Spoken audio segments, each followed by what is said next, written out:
अगर आप एमएलएम में हैं और आपके अपलाइन ने कंपनी छोड़ दी है, कोई दूसरी कंपनी ज्वाइन कर ली है, तो क्या इससे आपको कोई फ़र्क पड़ेगा? मेरा ये सवाल है आपसे। आपको जो भी लगता है कमेंट सेक्शन में ज़रूर बताइएगा, लेकिन मैं क्या सोचता हूँ इसके बारे में मैं आपको बताता हूँ। आपके अपलाइन ने अगर दूसरी कंपनी ज्वाइन कर ली है, तो आपको इससे फ़र्क तब पड़ेगा जब आप अपनी अपलाइन के साथ इमोशनली बहुत ज़्यादा अटैच हो, या ऐसा कह लीजिए कि आपकी कामयाबी हमेशा आपकी अपलाइन पे ही निर्भर थी, या आप अकेले कुछ करने का हिम्मत नहीं रखते हैं, या आपके अंदर अकेले कुछ करने का साहस नहीं है, या आपकी सोच बड़ी नहीं है, या आपको ऐसा लगता है कि आप जो डिसीजन लेंगे वो गलत होगा लेकिन आपकी अपलाइन जो लेगी सही लेगी।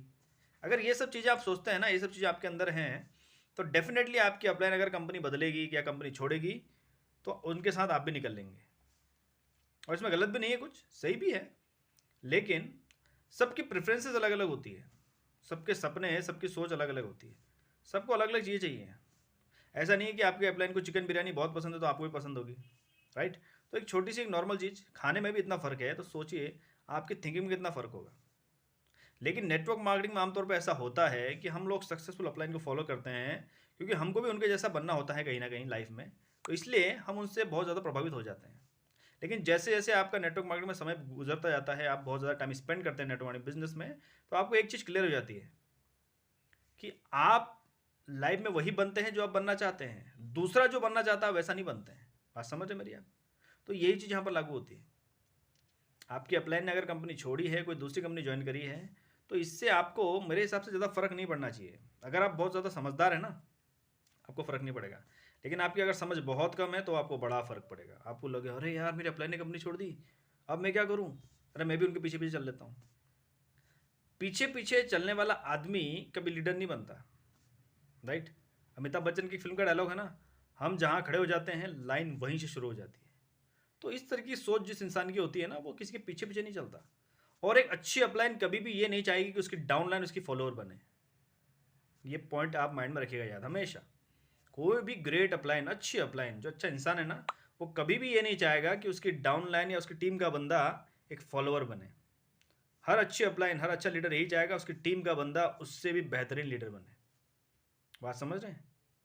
और लीडर्स ना ही फॉलोअर्स बनाता है ना ही फॉलोअर बनता है।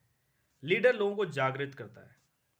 Swami Vivekananda was not a follower of Ramakrishna Paramahansa, he was a devotee of Ramakrishna Paramhans.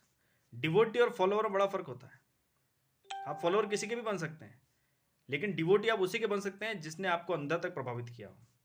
और नेटवर्क मार्केटिंग में ज़्यादातर लोग 99.99% अंदर से प्रभावित नहीं होते हैं, वो बाहर से प्रभावित होते हैं, बाहर की चीज़ों से, गाड़ी बंगला इनकम, इससे प्रभावित होते हैं, अंदर से प्रभावित नहीं होते हैं। क्योंकि अंदर से अगर प्रभावित हो जाएं तो वो भी विवेकानंद बन जाएंगे ना, तो ऐसे बहुत कम होते हैं। ठीक है, तो इसलिए मैं आपको ये बात बोल रहा हूँ। तो कोई भी अच्छी अपलाइन जो होगी ना, वो हमेशा कोशिश करेगी कि उसकी टीम का बंदा भी उससे भी बेहतरीन लीडर बने। बात समझ रहे हैं? तो इसीलिए अगर आपकी अपलाइन ने आपकी कंपनी छोड़ दी है, दूसरी कंपनी ज्वाइन कर ली, तो आपको फ़र्क नहीं पड़ना चाहिए। आप अपने सपने देखिए, आप क्या चाहते हैं वो देखिए। आपकी अपलाइन जो चाहती थी, उन्होंने अपनी चाहत के हिसाब से, अपने सपनों के हिसाब से उन्होंने डिसीजन ले लिया। तो आप क्या चाहते हैं ये सोचिए, आपकी प्रायोरिटीज़ क्या है ये सोचिए, उनको लिखना शुरू कीजिए, उनके बारे में सोचिए।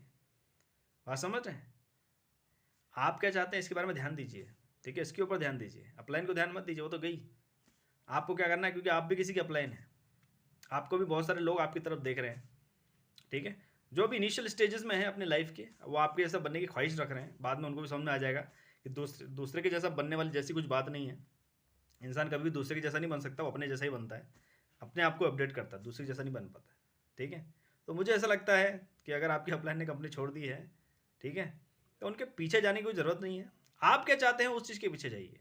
किस चीज़ के लिए आपने वो कंपनी ज्वाइन की थी, क्या मकसद था आपका? बात समझ रहे हैं? क्योंकि नेटवर्क मार्केटिंग कंपनी में कहीं भी जाइए एक ही काम होता है, खरीदना, बेचना, खरीदना, बेचना। बेचेंगे पैसा आएगा। बात समझ रहे मेरे आप? ये यूनिवर्सल नियम है, ये हर बिजनेस में लागू होता है। चाहे आपकी कंपनी गुड्स एंड सर्विसेज बनाती हो, चाहे कुछ और बनाती हो, उनको बेचना पड़ेगा, तब आपको पैसा आएगा, कमीशन आएगा। इसके अलावा आपको कमीशन आने वाला नहीं है। माल बिकेगा, पैसा आएगा, माल नहीं बिकेगा, पैसा नहीं आएगा। इसमें अपलाइन का कोई रोल नहीं है। ठीक है, आपकी अपलाइन आपको पैसा ला के नहीं देगी, आप माल बेचेंगे तभी आपको पैसा आएगा। You will get commission only if you sell the goods and services of the company, that's it. Period, इसके अलावा कुछ नहीं है। क्या बिना माल बेचे आपको पैसा आएगा? या आपकी टीम सेल नहीं कर रही तो आपको पैसा मिलेगा? नहीं मिलेगा। तो आप जिस भी कंपनी में जाते हैं आपको यही काम करना होता है, ठीक है। तो ये समय इमोशनल होने का नहीं है, ये समय रेशनल होने का है। रेशनल, लॉजिकल, कि क्या चीज़ है, क्या आपको करना है सोचिए, इमोशन मत बजाइए, ठीक है। क्योंकि एक अच्छी अपलाइन वही होती है जो अपनी डाउनलाइन को सिखाती है, भैया इमोशनल नहीं होना है, रेशनल होइए। क्योंकि आप बिजनेस में हैं, बिजनेस करते हैं इमोशनल लोग हैं, लोग करते हैं, इंसान करते हैं जो कि इमोशनल होते हैं, लेकिन डिसीजन यहाँ पर रेशनल होने चाहिए, तब जाके आपको फायदा मिलेगा। अगर आपको भी लगता है आपको भी अपलाइन के पीछे जाना चाहिए, दैट इज योर डिसीजन, आप जाइए, कोई प्रॉब्लम नहीं है। कुल मिला के आपकी, मैं कहना ये चाहता हूँ, आपकी ज़िंदगी की जिम्मेदारी आपकी है, आपकी अपलाइन की भी नहीं है, ना आपकी डाउनलाइन की है। आपकी जिम्मेदारी है आपकी ज़िंदगी। तो आप जो कर रहे हैं सोच समझ के कीजिए, आप जा रहे हैं तो सोच समझ के जाइए, रुक रहे हैं तो सोच समझ के रुकिए।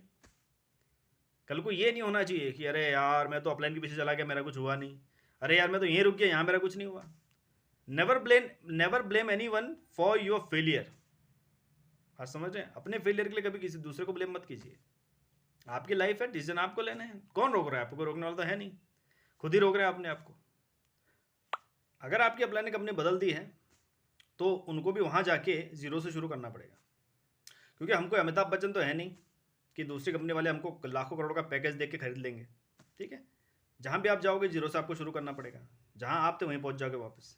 यहाँ आप जिस बिजनेस में है फिलहाल अभी, यहाँ अगर आपकी थोड़ी सी भी टीम है ना तो वो भी आपकी एसेट है, आप उसको इस्तेमाल कर सकते हो पैसा कमाने के लिए, ग्रो करने के लिए। लेकिन जहाँ आप जाओगे नई जगह, फिर से जीरो शुरू करना पड़ेगा, और हो सकता है वहाँ आपको जमे ना जमे, क्या पता मैनेजमेंट अच्छा ना हो, क्या पता वहाँ का आपको सिस्टम समझने में टाइम लगे। Anything can happen, because nothing is impossible, कुछ भी हो सकता है इस दुनिया में। बात समझ रहे मेरी आप? चेंज अच्छी बात है, लेकिन चेंज अपने आप में कीजिए, अपने आप को चेंज कीजिए ना। अपने आप को चेंज नहीं करेंगे तो काम कैसे चलेगा? बात समझ रहे? तो मैं कंपनी बदलने का ना ही पक्षधर हूँ और ना ही ना बदलने का पक्षधर हूँ। मैं बस आपको ये बताना चाहता हूँ, आपके लिए जो फ़ायदेमंद है वो कीजिए। अगर आपको लगता है कंपनी बदलने से आपको बहुत फ़ायदा होगा लाइफ के हर पहलू से, तो आज ही बदल दीजिए। और आपको लगता है कोई फ़ायदा नहीं है तो मत बदलिए, कोई मतलब नहीं है, ठीक है। उसके अलावा एक बीच का भी ऑप्शन होता है, उसको बोलते हैं कि आप एक साथ बहुत सारे काम कर सकते हैं, क्या प्रॉब्लम है? मैंने कल इसको लेके एक वीडियो बनाया था, मैंने इसलिए बनाया था क्योंकि ज़्यादा लोगों को लगता है अरे यार हम नेटवर्क मार्केटिंग के साथ में कुछ और काम करेंगे तो पाप है, तौबा तौबा, ऐसा नहीं करना चाहिए।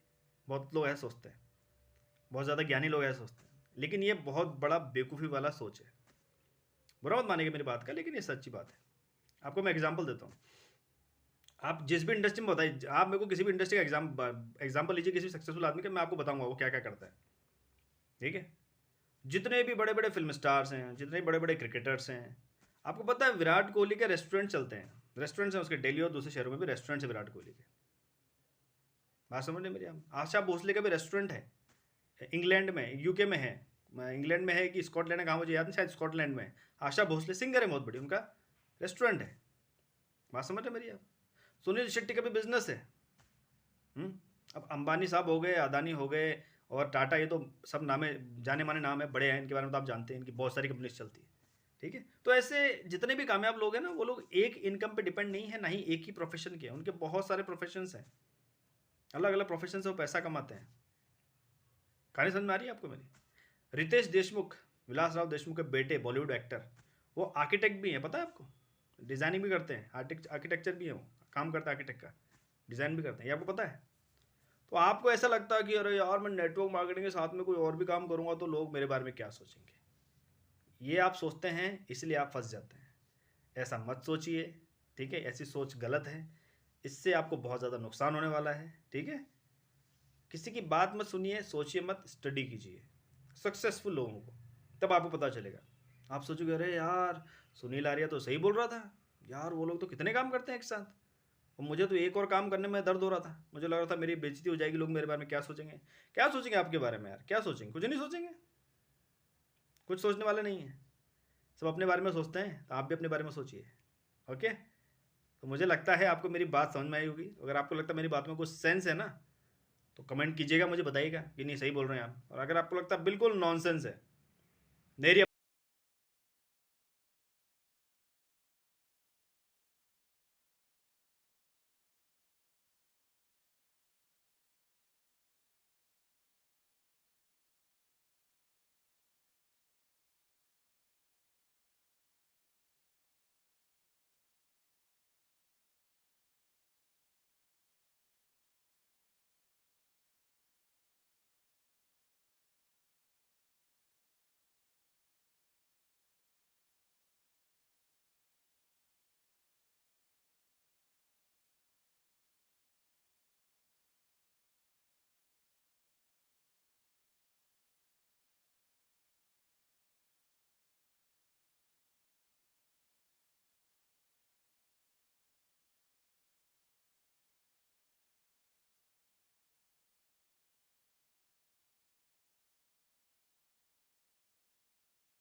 इन्वेस्ट वालों को।